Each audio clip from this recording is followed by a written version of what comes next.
All right, welcome everybody to week 3 for our digital citizenship series. This is iPad management for teachers, device management, and ways that you can utilize that in the classroom to help keep everybody in check and to keep learning moving in a great fashion. And our presenter today is Jen Kronk. My name is Amanda Taylor. I'll be in the chat, and we'll also kind of be doing some demo for you guys to make sure that you feel really comfortable with the devices. Make sure that you're using the chat for questions or just unmute and let us know what questions you have. So thanks for being here and welcome, Jen.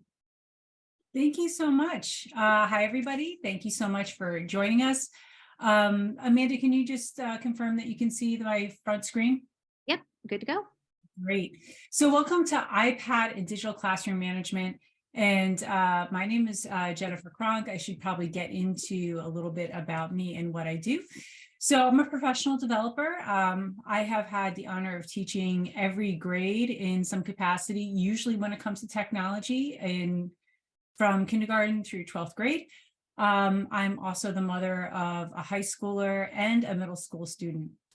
And I want to take a moment before we get started and address the elephant in the classroom, where there's a tendency when it comes to technology where we focus on what we shouldn't do or what kids shouldn't do rather than address what they can do. So I just want to take a moment and play this.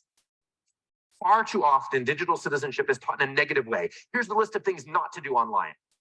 And while I deeply appreciate the intent behind all the anti-cyberbullying campaigns, we don't teach other things as anti in our schools, right? I mean, we don't have like an anti-illiteracy campaign. We teach people to love to read. Digital citizenship shouldn't be a list of don'ts, but a list of do's. La Cañada School District in California decided instead of teaching anti-cyberbullying, they were going to start teaching their kids what it meant to be good cyber friends, which includes watching out for people who aren't being treated respectfully online. In addition to being more compelling, by the way, keeping it positive is actually something you can practice. You can't practice not doing something. The other thing we need to evolve is our thinking around recognizing that the skills required to thrive as a digital citizen go far beyond just online safety. It includes being respectful of people with differing viewpoints from our own, recognizing fact from fiction online, using technology to engage in civil action, knowing how to have the right balance of activities online and offline, and of course, knowing how to be safe and also create safe spaces for others. These aren't skills that students are learning, by the way, by watching adults either, you may have noticed. So we also have to do a better job ourselves.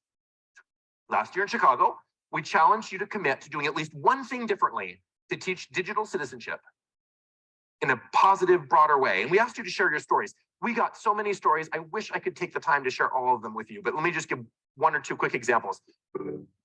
Far too often, I'm going to pause us right there from that. I highly encourage you to check out DigCit Commit from ISTE, where you can hear about some of those stories about where students have taken it upon themselves, engaged in civil action, and focus on what the do's should be rather than the don'ts. So our session overview, our basic concepts of digital classroom management, then going into effectively using Apple Classroom, and we can have some demos for you, and also using Nearpod as a classroom management tool to help control the flow of our instruction and the management of our devices. And I also like to discuss dealing with distractions with HyperDocs or blended learning, which is something that I also have a lot of experience with.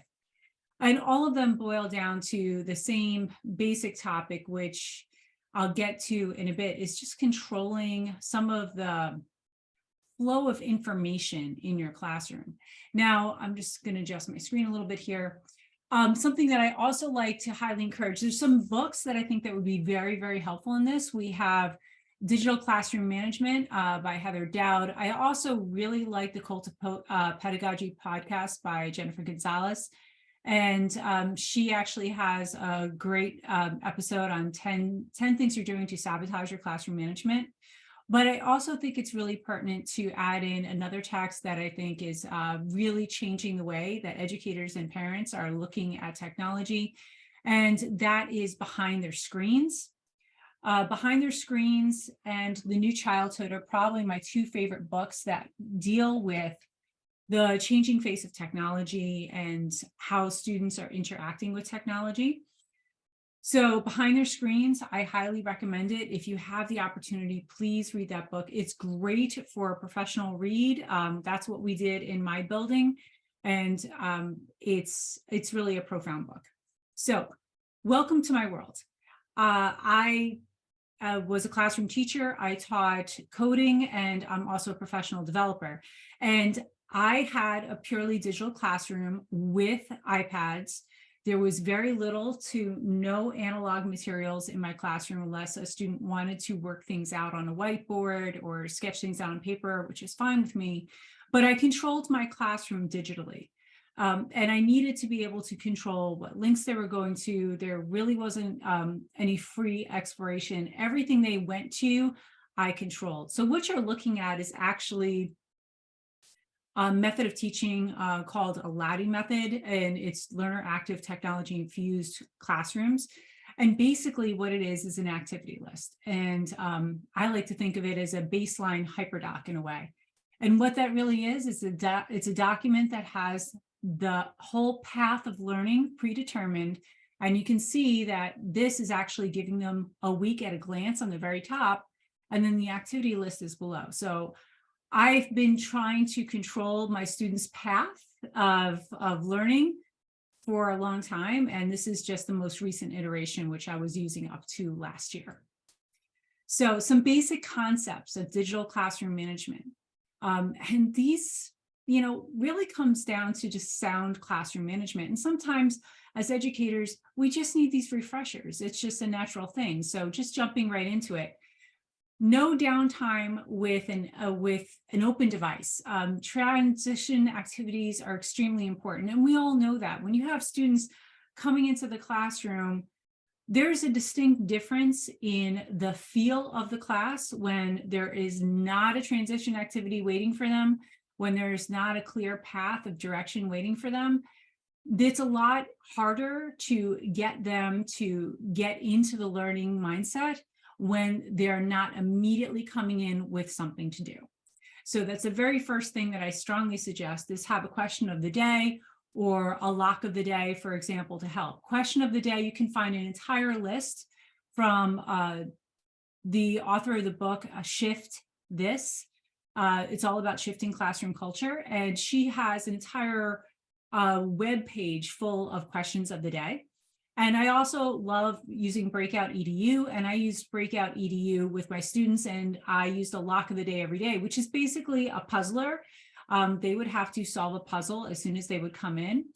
This did backfire on me though. My students got so into the lock of the day that some of them were solving the lock of the day before they came into my class, which totally negated the transition activity, but it was just really cool that they were that into it. So learn the art of QR codes in your class. If you need your students to get somewhere digitally, please don't have them type it, have them click on it, or have them scan it. So you can see actually right up here on my toolbar, if I click that little extension, QR code generator, it automatically creates a QR code to whatever website I'm on. So I can't tell you how many times I just happen to use that little extension. So my students can get to and from whatever I need them to just super, super quick. So link, use your LMS if you're using Google Classroom, if you're using anything you're using, like you saw I used my documents to link out. Don't have them type in everything, have them click or you scan to get where they need to go. And all the activities that I'm covering, the devices or the tools that I'm using, whether it's Apple Classroom or Nearpod or using HyperDocs and choice boards, all of these can be whole class instruction or station or individual student activities. So it's important to realize that they're really pedagogically sound across the board. It just depends on how you want to use them. So management tips, like I said in the very beginning, transitions matter. So I really like questions of the day. I like the breakout EDU lock of the day. I really suggest that you lock student devices or you lock students into activities when possible when they're doing independent work. Also, there's a lot to be said for teaching into your protocols. So teaching into your protocols in your class. Use a common vocabulary or routines. Like, for example, lids down, eyes up, or screens down, eyes up. We use that language across my building all the time. So that just helps all students understand all the commands as possible. And I highly suggest that your building do something similar. With Chromebook environments, we used to call it sharking your Chromebooks, because when you lower it at a 45-degree, it kind of looks like a shark fin. And also teach into behavior. So it's really important. Multiple times a year, it's going to take several times to basically indoctrinate students in what is acceptable behavior with devices. If we don't take that time to teach into, when you come in, the first thing you do is you go to the board. If there's something to scan, you go ahead and scan it. We make sure that our lids are down when the teacher is talking. All these commonly accepted things are going to have to be retaught. So just teaching them in September does not mean that you're not going to need to review them again later on in the year. And Amanda let me know that Chrome has an embedded QR code reader. I'm just old school and I like my extensions. So thank you for that, Amanda. Yeah, it's really easy. If you go to the little Sharo in the Omnibox, QR code is. Oh, you look at that. Yep. Next, like, really easy. The only downside is it downloads as you have to save it as an image to download. And if you don't rename it right away, you're going to forget what it was. Get that long one. Okay, great. That's not the name of it. That's the web address. So I learned that the hard way. Okay. And you get the cute little dinosaur in your QR code. One of the things that we tell a lot of the archdiocese, especially with having iPads everywhere, is we use the term apples up.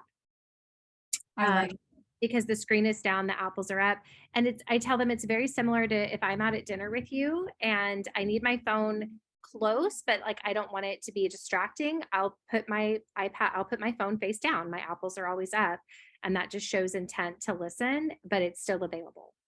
I love that. I love that common language. Thank you for jumping in there with that.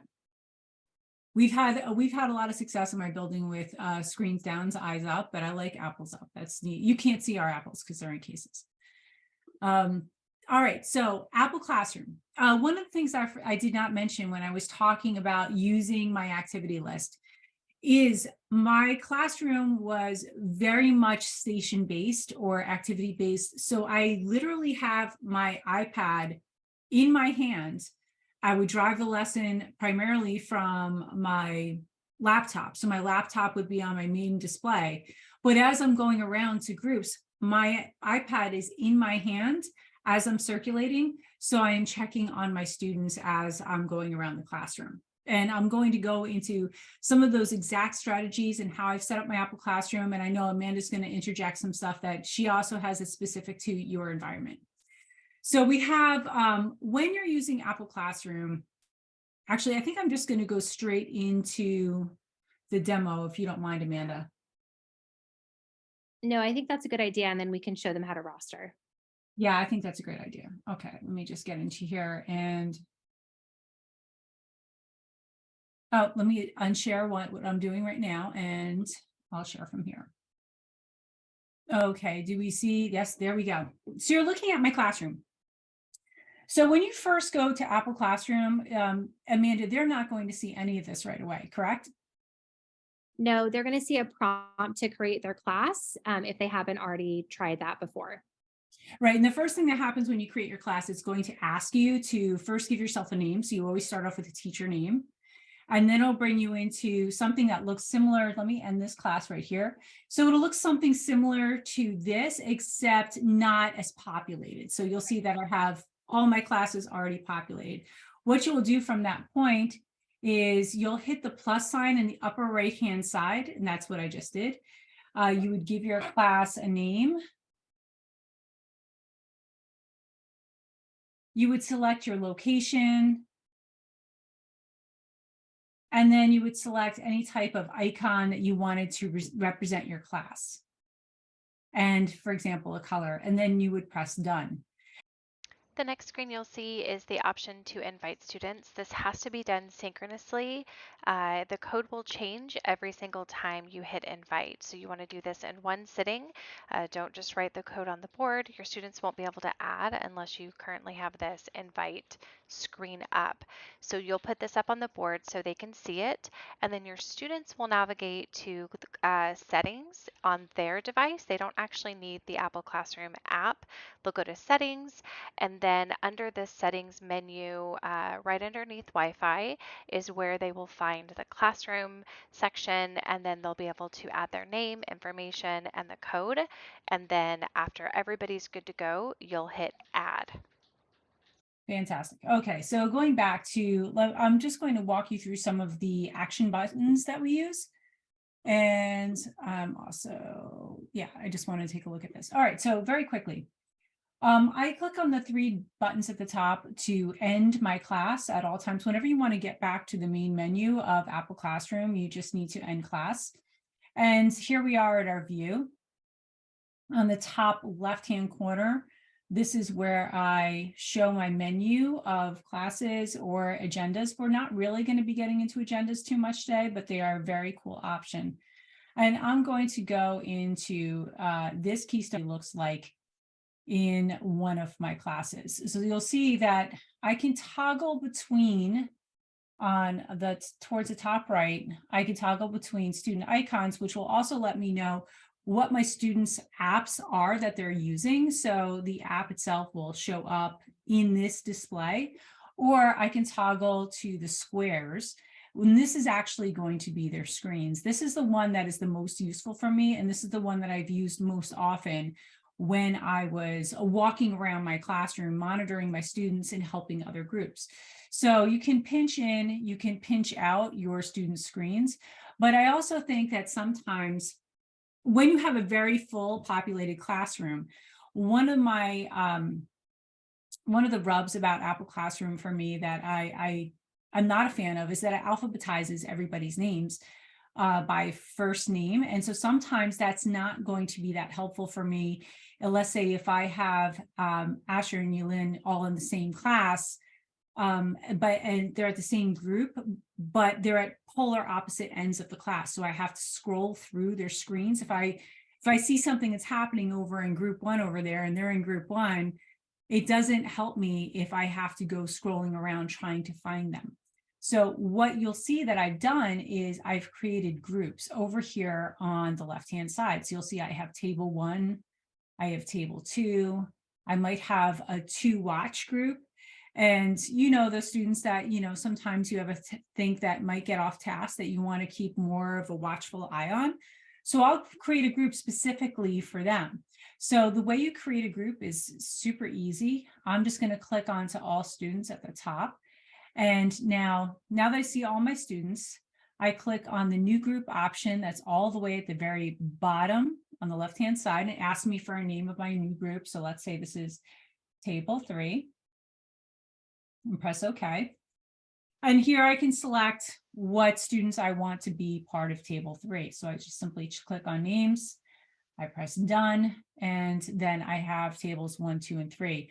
If I want to reorder them, all I need to do is click on edit in our menu area over here, and I can drag my groups around. So I can put them in order of whatever priority that I have and press done. Now I can't tell you how much that one little trick of groups has helped me manage my classroom and has helped my teachers manage their classrooms, because many of us have our classrooms arranged by table groups or by rows. And we all know that sometimes an entire group can be off task, or you're just really curious about the work they're doing. It just makes it a lot easier and more manageable for me as a teacher to be able to look at the clusters of kids in the proximity that they naturally would be in the classroom. Is there anything you want to add to that, Amanda?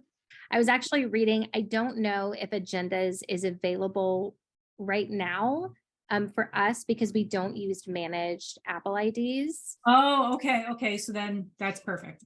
But I think one thing that this is going to prompt, because I know a lot more schools are moving to one-to-one devices, which is part of the reason why we didn't dive into managed IDs. It was just another layer that, not overly complicates, can overly complicate a small school setup. But if that is something your school is interested in and are interested in helping pilot that, let me know and we can dive into that, because especially for our high schools and middle schools, even having that flow is going to be really vital and would be really helpful. So let me just tell you what agendas are, because we really haven't touched on it, but you've heard Amanda and I talk about it. So agendas basically go here. Agenda is a workflow, and it's a timed workflow. So Apple Classroom in our management page right here is great for me to be able to manage what students are doing. Now, also, one of the things that I don't have available here, because I don't have a student logged in, but here I can show like this particular student. These action buttons are also action buttons that apply towards the whole class as well. So you'll see that we have connect. If a student is nearby, but they're not connected, I could use this. I can also check to make sure their Bluetooth is on. But you will also see that I have open. So that open app stack allows me to be able to open an app on a student iPad as long as I have the student app, as long as I have the same app as the student, and I can lock them into it. So this is really helpful when I want to have students working in a Google document and only a Google document, then I can lock them into the Google Docs app. Now, the downside of that is they have the ability to look at anything in the Google Docs app, but it is slightly a little bit more restrictive, so it can help them out. You'll also see that we have the navigate button. So that's if I want to push students to a website. We also have the view screen, and view screen is if I want to get an up close view of a student's work. Now, I love using view screen to do show tells as well. I'm not a fan of using the AirPlay button at the very bottom of this menu because it just takes time. It's much easier for me if I am in this screen right here and I see that Emma's doing some great work. I can just click on Emma and I can just go to view screen and I could show the work that she's doing, and it's a much faster process for me. In fact, that's the way a lot of times I'll do a show tell where students are doing great work. I'll just go ahead and view screen for that. So as far as, let's see, the other action buttons, you have lock, and you'll also see that you have lock across the top right-hand corner of our screen. So that means that you can lock the screens of all your students. So there's been a few times, not a lot, thankfully, but a few times where I need to get my students' attention, and in a coding class and we're coding with sound, it can be very noisy. So I can lock all students' screens just so I can get their attention. I like to give them a heads up, like I'm going to lock in 3, 2, 1. So that way they get to finish their sentences or their strings or whatever they're working on. It's kind of disruptive to lock devices, so I try to do it sparingly. I will mute liberally because, again, we were coding with sound, and sometimes for just my own sanity, you'll see that mute button up there. I would be able to mute everybody, which was very, very helpful. Let me see. I'm just going to end class for a quick minute here and see the major top topics that I find most useful with my teachers. Amanda, if there's something else that you would like me to show, just let me know. Otherwise, I'm just going to go back to my slides. I think that the main thing with Apple Classroom is just like any other app like GoGuardian or Land School, anything that allows you to have virtual access to a student's device. You want to use it, but not abuse it. And just like you don't want to be spied on, Your students don't either. And so I jokingly tell teachers it's the perfect spy on me app because it's free. But just like what Jen said about, she doesn't just lock their devices punitively. She gives them a warning. Hey guys, we need to wrap up. I'm going to give you, in 30 seconds, if I don't have Apple's app, I'm going to lock all devices, giving them an opportunity to showcase the proper behavior and not just shutting them down, because it feels like something's being ripped out of their hands and it just doesn't feel good for them. It's not a good learning experience, even if our patience is at an end. But I would definitely use that mute liberally. All it does is it forces their volume down to 0. It doesn't actually lock them out of being able to up their sound again. We were playing with it earlier. Think of that Kahoot sound. Oh gosh, and how annoying that is. You want to be able to mute that really well. But I think it's a perfect opportunity to have a digital citizenship conversation with your students, and that this is a school device. Even if it's a BYOD device, you're here, this is part of a school thing. Yes, it may be your device, but this is part of, the school environment, and you're getting access to the Wi-Fi or whatever. So this is the agreement that we have, just like an employee has certain expectations and loses some rights to device freedom when they're working and they have a work device. So it's a life applicable skill. It just has to be spoken to and not just assumed. Yes, I completely agree. And yes, I used mute liberally. Very liberally. So here's the actual screen that Amanda was talking about as well, where you're adding students. So you will have this slide deck. You will have access to all the slides on here, and wherever possible, I've also linked out to directions, and I also know that you have directions there. And this is also using actions with the students. So this is a good example because you'll see that these are live actions. This is a live sample student. So those action buttons are available. Also, one thing I failed to mention is that you have dynamic grouping too in Apple Classroom. So in Apple Classroom, you'll see that you'll have all students, and you'll also see that you'll have groups by apps. So you'll see any students that are on notes. If I clicked on notes, it would populate with only the students on notes. It's the same thing with pages. So if I know all of my students are supposed to be in a particular app, but some of them are not, this is a good conversation to have. We also, agenda items. Now, I did give directions for agenda items, but again, if you may not be in an environment where this is an option for you, don't worry, because we have HyperDocs, we have choice boards, there's also Nearpod that function in very much the same way. So I'm going to pass by, but here's how you would create an agenda. If you wanted to create an agenda, again, I think this is for managed environments like Amanda was saying. And creating groups, I already went through creating groups with you. It's just going ahead and clicking on new group, selecting your students and adding them in there. And all you have to do is just click edit up here if you want to change them. Now, here's a pro tip. And again, this is something that you have to teach into. If you're walking around a lot and you don't have time to check your iPad or have your iPad with you, I leave this screen open, but I'll leave it on the screen view. So the entire class can see everybody's screens. And so we all know what we're all supposed to be working on at that moment. Now, the tiles are so small, you can't see what they're doing, but you can see what app they are on. So when I need to make sure that when my back is turned, that everybody's doing the work they need to do, I have that up there. Again, that's a teach into moment, and make sure that everybody understands that this is just, I want to be able to see everybody's work all at the same time in case anybody's struggling, if anybody's falling behind. You know the language to use with your students to be encouraging about that. So this is another pro tip. Students can bypass a lock screen by restarting their iPad, and then you have to join them again. So if you notice that all of a sudden one of your students on Classroom goes dim and is considered offline, they probably restarted. And I don't know, since my students are managed, when they restart, they show up offline and I have to reconnect them. So it's very obvious when they do that. But then again, that's another one of those teaching into items. So anything that you think we should add, Amanda, before I jump into Nearpod for a few minutes? Nope. If you have any questions about rostering Apple Classroom or want a demo for yourself or your teachers, just let me know and I'm happy to assist with that. Fantastic. Thank you. So Nearpod.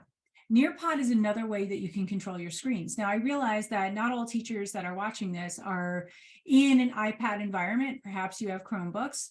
I love Nearpod and Apple Classroom because you can lock students into the Nearpod app. So not only are you controlling the flow of that actual lesson, but they're locked into that lesson and they need to be engaged. But Nearpod's really fun. So it's not a big lift to be engaged with Nearpod. So first, giving you a tour. I actually can bring you into some of the items that I'd like to show you. Let's see, here we go.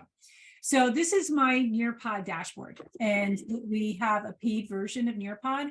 And the first thing that I want to show you is probably one of the most important things to do is when you go into Nearpod, and you also can create a free account if you'd like to, is go into lesson settings. So I went to the little avatar over here and I'm going into lesson settings. There are some things in here that are really, really helpful to make sure you have them default settings taken care of for your students ahead of time. Now, basic settings, you can autofill your students' names if you want to. I like enabling student notes. So if I'm passing on a lesson where my students are orthographically writing on the screen, whether it's a Chromebook or it's an iPad, or they're typing in notes, I want my students to have those notes. I can have it sent to them. I like to enable immersive reader. So immersive reader, if it's going to read any passages or have the option to read any passages to students, this is especially helpful if students are doing a self-paced one or a self-paced Nearpod and they're not part of direct instruction with me. So I like to have that. Default to student view means that when I'm in live participation, it is showing them the view that they would have. So basically I'm mirroring their experience. So I default to that. You need to be mindful when you're in Nearpod between your teacher view and your student view, because you don't want to accidentally toggle and show student information. It's up to you if you want to allow students to edit and resubmit answers. I have it turned on. And also you could do require. I like this because if I do student-paced lessons again, they have to do every component. And share quiz and multiple choice question results. That's a teacher preference. I don't mind doing that. Not everybody would feel comfortable, especially if they're using that as a real quiz. They might be concerned about academic integrity of that assessment. So it's really something that you have to choose. And I also like to enable Collaborate Board. So Collaborate Board, it kind of looks like Padlet, and it's when students are doing a free response or free text response onto a bulletin board. If they're doing self-paced lessons, and again, I'm thinking about station time, I like station-based learning. If they're at a station and they're doing a Nearpod as part of that, I like them to be able to see other student answers. It just really helps be more engaging. So that's our menu over there. We also have quick launch. So at any point I'm teaching, I can just go ahead and throw open an open-ended question, or I can use a Collaborate board. And so when I open a Collaborate board like this, it would actually be like pushing a whiteboard over to my students. I can also engage a timer. We now then have the create menu. So you can create a lesson. This is housed specifically just in Nearpod. You can create a video, and this is a newer addition to Nearpod where it's very Edpuzzle-like, if you know what Edpuzzle is. So you can create a video, and you can create a video, grab a video from YouTube. They also have their own suite of videos, which are really nice in Nearpod. So Nearpod has taken a lot of time to give carefully curated videos. At the start, I think it was this year when they started doing that. And here you'll notice that they have some questions that might be embedded, but you can continue to embed your own questions in them. So I just think it's really, really neat. I love that function. And you'll also see that here on the left-hand side, you can go ahead and filter by subject. You can filter by grade, and just begin to narrow down you can even filter by standards if you're observing the more popular standards or by state standards. So you'll see California right here. So there we go. It's really great. You can get very granular with your searches there. So I'm going to go back to my Nearpod. There we go. And so that was under create and activities. So you have in lessons, you have content and then you have activities. So activities are like games, and you can put games into your Nearpod. So I'm first going to go to some of the lessons that you'll see here. You can use slides. You can add slides. You'll see that if I go to, let's see, most popular, you can add video like we just did. There's multiple choice options. And just to be clear, I don't think I actually prefaced this. Nearpod is just like a slideshow, but with interactive options in it. So you can have polls, you can have questions, you can have draw me's, you can have matching pairs. So there's a lot of really great like options here, like draw it, for example, you'll see over here on the side. If you have students like you want to draw specific aspects, like here they're doing a DNA sample. I've had students use draw it as diagramming. So that's all under create. The rest of the dashboard that you see that we have here, this is all library based. And then I can go in and launch one depending on the time that we have. But you'll also see that there's orientations that are also available for you as well. So they're curricularly aligned Nearpods. Now, before I just shown you videos, but there's actual full lessons, really, really robust lessons that are available to you. So if you want to search for a lesson, let's say computer science or digital citizenship was another one that I used a lot. So you'll see that science is tagged. So I have science, and then probably towards the end, I'll have computer science. Let's see. Oh, here's one. Who's looking at your digital footprint? Now this covers, it's more digital citizenship, but here are some that you could just take a look at. So I'm going to grab this one because I've used this one before. So this is how Nearpod winds up loading for you. You can always preview. You can see what kind of questions are available for students. And at any time, you can edit any of these out. What you'll see right now, as I'm sliding through, these are the actual screens that your students will see. So if I decide to teach this, I could choose to do live participation or student-based. When I go to live participation, this is the join code that my students would use, or an app that they would use, and they would put this code in to actually join this particular presentation. As we go through, and I'm just trying to be mindful of time, like I said, we can get rid of any of these slides at all. So here we'll have our first interactive, like, have you ever Googled yourself? And right now I am in student view, but over at the bottom, I can see how many participants I have, and I can hide student names and answers if I toggle out of student view. Here's teacher view.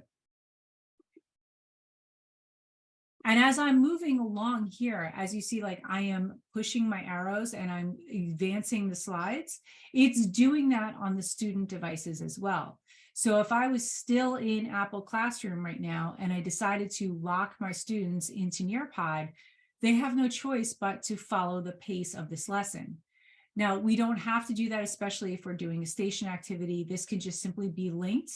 So you'll notice when I went to, I'm just going to go, do I have a Nearpod linked off of this? Yes, I do.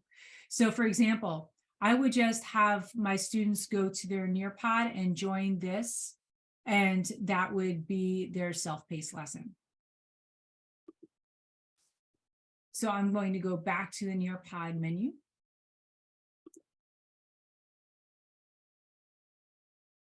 And you can also get reports at the end of every lesson of how every student was doing. And they have this new function for subplans. So you can build out an entire lesson for a sub to be able to execute with your students. You can also do that with self-paced as well. And like I said, I want to be mindful of time, so I'm not going to launch the lesson that I had. But Amanda, is there something that you want to add about Nearpod? Yeah, actually, so the C3 department program, I guess if you want to call it program, is going to be providing licenses for Nearpod next year. What you need to do is speak with your principal and make sure that they're aware. If they did not attend the informational meeting a couple of weeks ago, they can either email myself or they can email Paul Hernandez and let us know that you're interested. We've sent the email out a couple of different ways, and there's a form to indicate interest. We should be spinning that up hopefully by the end of the school year. We actually have a couple of teachers going through a trial license right now. Nearpod is usable as is, totally free. The issue that you have with the free license is that you run out of space. And so you have to create license, then download them, delete them, and then create new ones. So we'll be providing that, whatever the premium plus membership is, for schools that are interested in for at least the next year, if not the next 2 years. We just need to know that schools are interested, and the license count, even though it's teachers that are, on there creating them, the license count is based on students. So the information that we need to know is how many teachers and how many students do they serve. And if you're mixed, so if you're secondary and you're teaching freshman and sophomore, and you and 2 other teachers want to use Nearpod, it's the count of students combined, not your class times 3 other teachers. But just reach out to us if you're interested in participating in that pilot. Thank you so much. And I personally, especially because one of the previous sessions that I've done was on digital citizenry, and they have an incredible strand of digital citizenship Nearpods that are ready to go. I've actually used the digital footprint one quite a few times. I've also used the TikTok challenge Nearpod with my students as well, and just added some materials. So there's lessons for everything. So my suggestion is don't create, just take a look at what they have and then edit to suit your needs. It's really a fabulous tool. Yeah, I would definitely be tapping into the Nearpod libraries before I went to TPT to find something. I know everybody does it, especially if you're really needing something fast. Every school who benefits from E-rate, which is a subsidized internet service and telephone service, has to do at least, I want to say it's 2 to 3 digital citizenship lessons per year. And this just makes it really easy to meet that qualification. Great, thank you. All right, so back to our slides, my friends. So I had a sample Nearpod, but we're not really going to get to that tonight. So I just wanted to also take a moment and talk about a pedagogical practice of creating hyperdocs, or better yet known as blended lessons. And basically a hyperdoc is a document that is designed with a pedagogical thought process with all the links and activities embedded in the document. So it is designed to stop the squirrel in the room every time a new tab is opened. And that's actually, I've had squirrels throughout this presentation. I didn't make reference to that, but that's really what happens when every time there's a new tab that is opened in a browser, there's usually a squirrel in the room and students begin to go off task. So I linked off to this. So basically HyperDocs is a website, but it's also the brainchild of Lisa Highfill, Kelly Hilton, and Sarah Landis. And they all shared a room. One was a technology integration specialist, and the other 2, I believe, were reading or ELA specialists or coordinators. And it became a movement, a whole community of educators creating these blended lessons. Blended meaning analog, digital resources, and sometimes fully student-paced, sometimes whole group and student-paced. So what I wanted to do is just show you a few examples, and I've also linked out to them as well, because we're talking about managing student work and managing the flow of students clicking. So we want to give them as much as possible in a very controlled format, so that way we don't find them off task. So like I said, they were originally designed to limit the squirrel in the classroom created by those new tabs.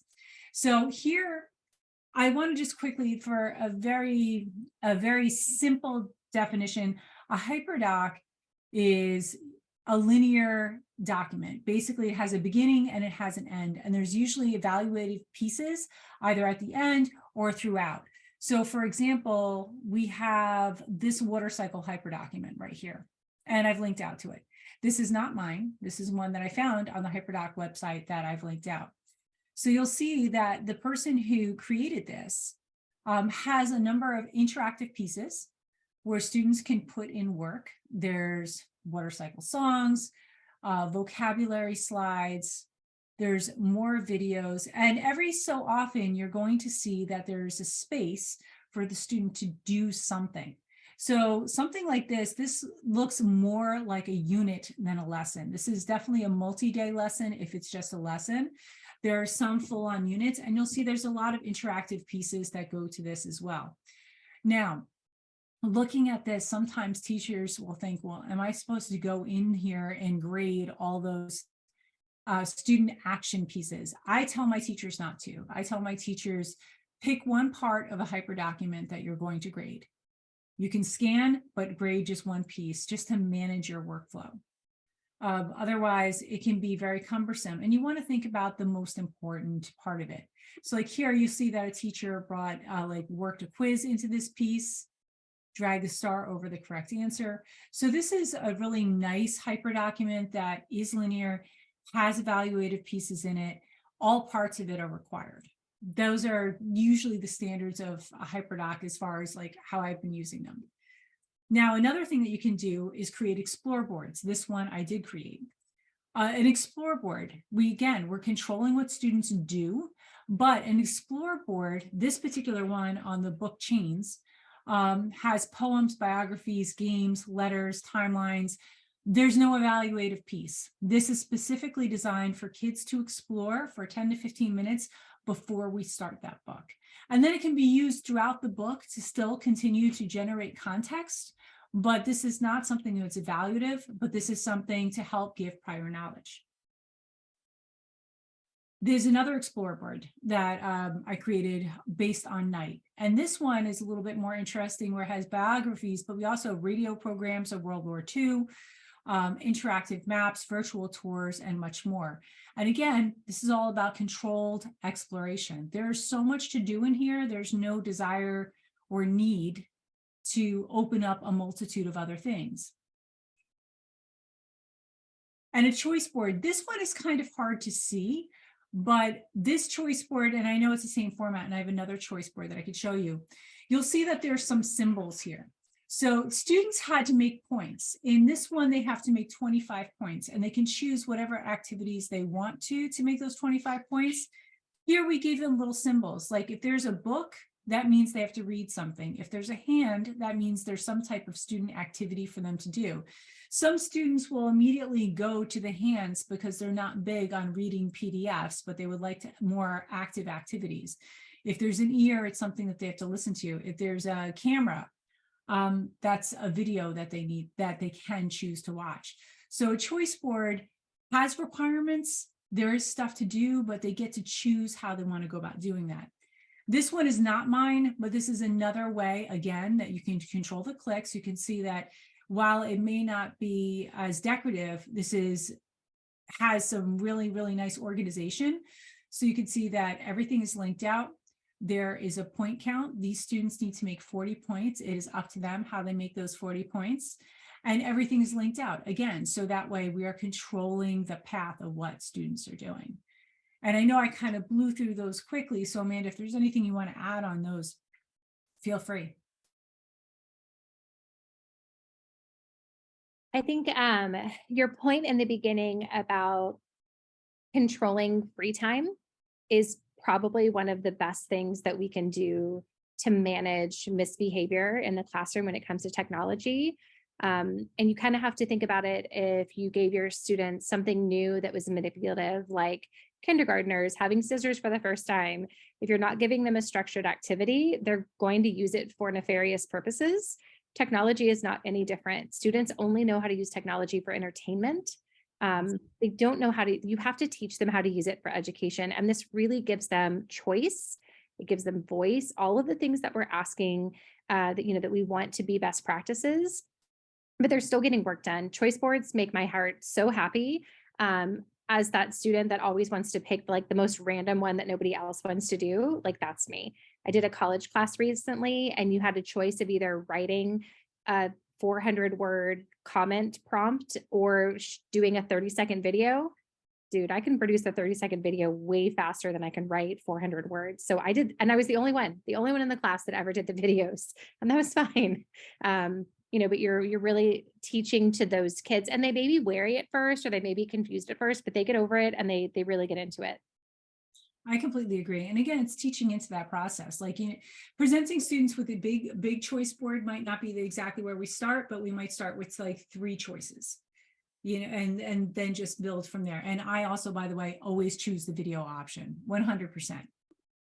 So if there's any questions, I know we have a couple people that have joined us. If you have any questions, feel free to unmute and ask, or you can always email Amanda and ask there. I've also linked out to every document that referenced here. So if there's any of the choice boards you're interested in, you can just simply click on the image on the slideshow and you can make a copy for yourself.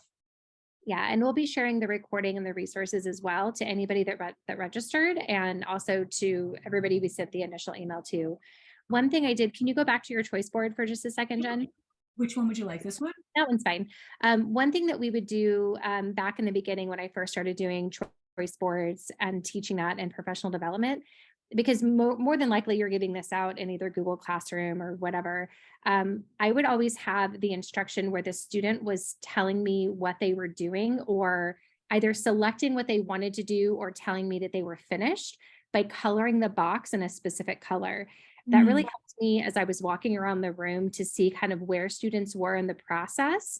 Maybe if they were going to pick it, they would be yellow, and then when they were done with it, it would be green. That's great. It also made it really easy when I was looking in Drive or looking in Google Classroom, because I'm a very visual person, and those colors just kind of populate your screen, and it gives you a little bit of a heat map to know where kids are in the process. I love that idea. That's a fantastic idea. Thank you for that. Okay, well, my friends, if there are no questions, you always email Amanda. Feel free. You could also email me too, if you'd like to. And I look forward to hearing about your exploits on Apple Classroom and HyperDocs and Nearpod. Awesome. Thank you. Sorry, was the PowerPoint somewhere that we could access? I wasn't able to see where that was. Oh, and maybe yeah. I missed